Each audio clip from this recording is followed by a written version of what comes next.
I hope आप सभी अच्छे होंगे। हम लोग इस सीरीज के नेक्स्ट वीडियो में बात करेंगे। चलिए, जैसा कि आप आज जानते हैं कि हम लोग TRE 2 के GS सेक्शन की बात कर रहे हैं। अभी हम बात 9 और 10 की पेपर का जो GS सेक्शन था उसकी बात कर रहे हैं। इससे पहले हम तमाम बात कर चुके हैं अलग अलग टॉपिक पर। आपको प्लेलिस्ट में वीडियो मिल जाएगा, वहाँ जाकर देखिए। आइए 51 क्वेश्चन नंबर को हम देखेंगे। इससे पहले क्वेश्चन पर बात हो चुकी है, प्लेलिस्ट में वीडियो आपको मिल जाएगा। आइए, कहता है कि जॉर्जिया मेलोनी ने प्रधानमंत्री राष्ट्रपति के रूप में किस देश अंतर्राष्ट्रीय संगठन का प्रतिनिधित्व करते हुए G20 शिखर सम्मेलन में भाग लिया।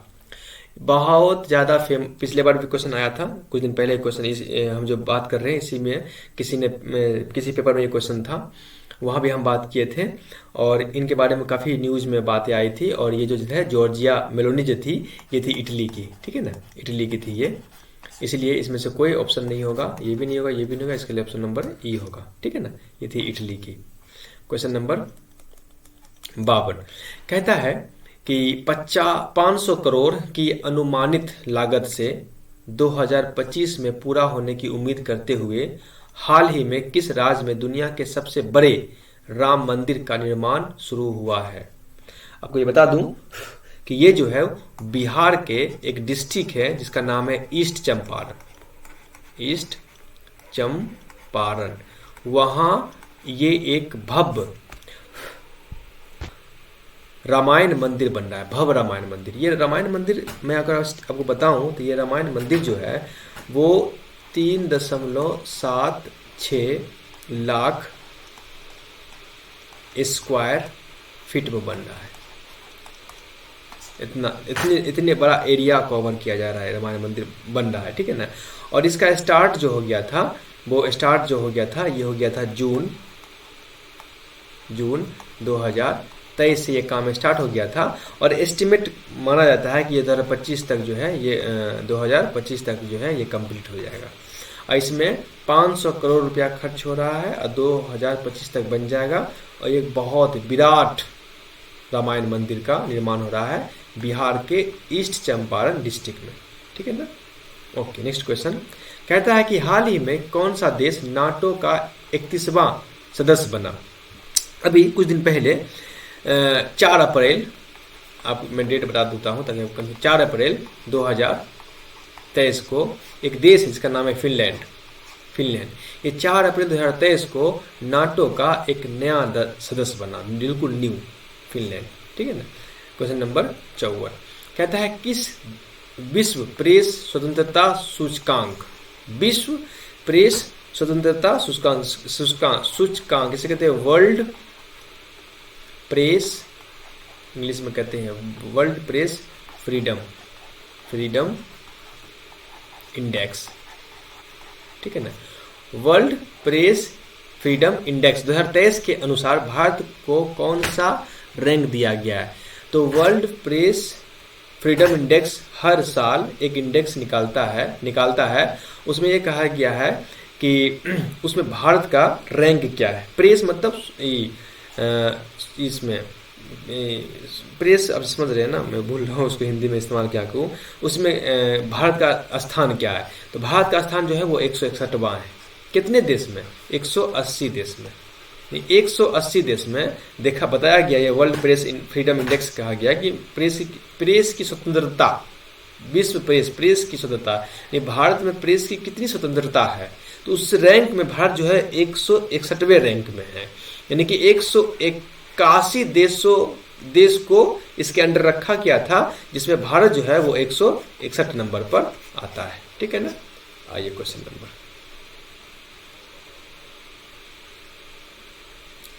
सूर्य से पृथ्वी की दूरी कितनी है। पहला नंबर क्वेश्चन नंबर है कि सूर्य से पृथ्वी की दूरी कितनी। सूर्य से पृथ्वी की एवरेज डिस्टेंस जो है वो लगभग 93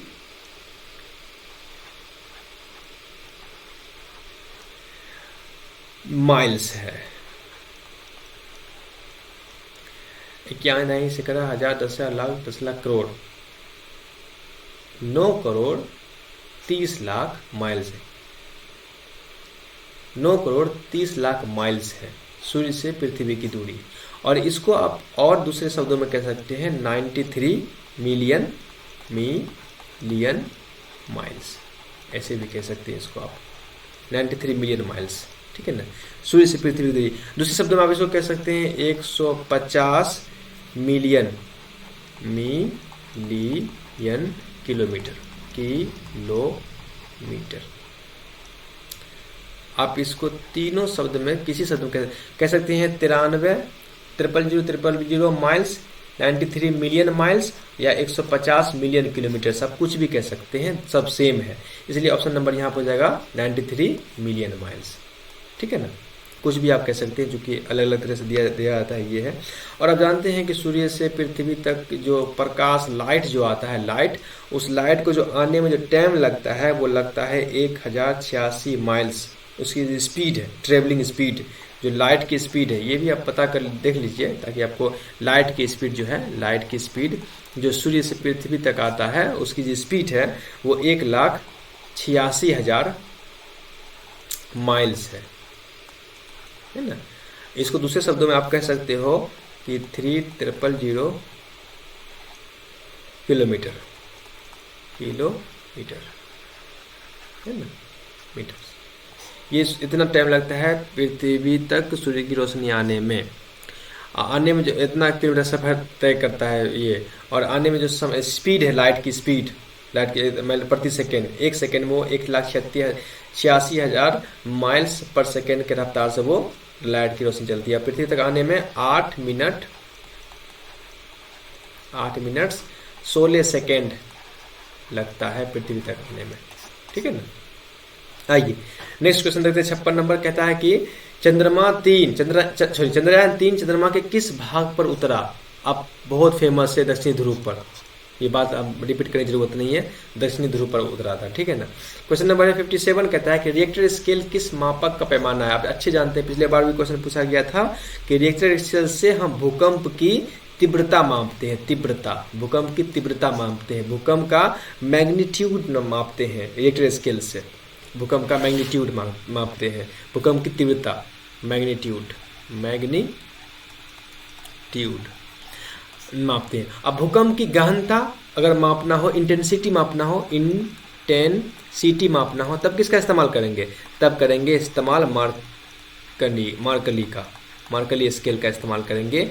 भूकंप की इंटेंसिटी यानी भूकंप की गहनता, क्वेश्चन पूछा था पिछले सेट में कि भूकंप की गहनता मापने के लिए मार्कली का इस्तेमाल करते हैं, भूकंप की तीव्रता नापने के लिए रिक्टर स्केल का इस्तेमाल करते हैं। ज्वालामुखी का उद्गार मापने के लिए एक आता है स्केल, उसका नाम है VEI, वोल्केनो एक्सप्लोसिविटी इंडेक्स, VEI का इस्तेमाल करते हैं ज्वालामुखी के उद्गार को मापने के लिए। क्लियर ना? आइए, कहता है कि 58 कुल जनसंख्या एवं कुल क्षेत्र के अनुपात को क्या कहते हैं? कुल जनसंख्या एवं कुल क्षेत्रफल के अनुपात को क्या कहते हैं? जनसंख्या घनत्व कहते हैं, पॉपुलेशन डेंसिटी,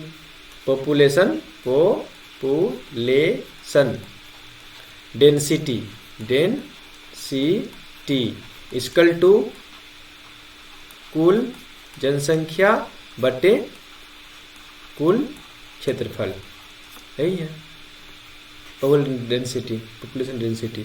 59 क्वेश्चन नंबर कहता है कि कोयला नगरी किस स्थान को कहते हैं? कोयला नगरी, ये कोयला नगरी जो है ये एक जगह है झारखंड में एक जगह है जिसका नाम है धनबाद। ये धनबाद जो है वो झारखंड में है, इसको कहते हैं कोयला नगरी की capital of India. Coal capital of India के नाम से ये फेमस है। कौन? धनबाद। कहाँ है? झारखंड में। आइए क्वेश्चन नंबर बात करते हैं। शांत घाटी किस राज्य में स्थित है? शांत घाटी जो है वो आप जानते हैं कि इसे कहते हैं साइलेंट वैली, इसका नाम जो है वो साइलेंट वैली है। साइलेंट वैली, ये जो है साइलेंट वैली, ये साइलेंट वैली नेशनल पार्क है, ये नीलगिरी पहाड़ पर है। आपको पता होना चाहिए कि नीलगिरी पहाड़ पर है, नीलगिरी माउंटेन पर है, ठीक है ना। ये नीलगिरी पहाड़ पर, नीलगिरी माउंटेन पे है, कहाँ? केरला में। केरला में एक नीलगिरी का पहाड़ है, उसी पर ये शांत घाटी है, साइलेंट वैली, ठीक है ना। नेक्स्ट क्वेश्चन नेक्स्ट वीडियो में बात करेंगे, तब तक के लिए आप लगे नोट्स बनाते रहें और पढ़ाई करते रहें, क्वेश्चंस को देखेंगे, बहुत फ़ायदा होगा, अनलिमिटेड फ़ायदा होगा, आप सोच नहीं सकते हैं।